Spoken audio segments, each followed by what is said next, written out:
مع الناس بطريقة كويسة جدا لدرجة ان كل الناس بتحبها. ميرنا الحكاية بدأت معاها من السنة اللي فاتت، ان في شاب كان عندهم بيركب لهم البلاط او السيراميك في الشقة بتاعتهم. الشاب دوت لما شافها عجبته، فكر ان هو يتقدم عشان يخطبها، ولكن هي رفضت.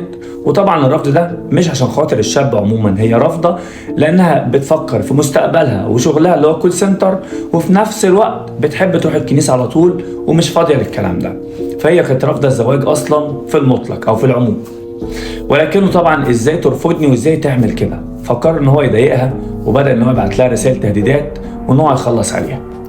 طبعا على طول الناس بدأت تقلق على بنتها، فراحوا اشتكوا اكتر من مرة لأهله، ولكن ابوه قال ان هو يعني رامي طوبته بمعنى ادق، ما بس هو هيحاول ان هو يبعده عن المنطقة خالص وهيخليه يسافر. وبالفعل هم صدقوا الكلام، لكن حصل خلاف ما بينهم في شهر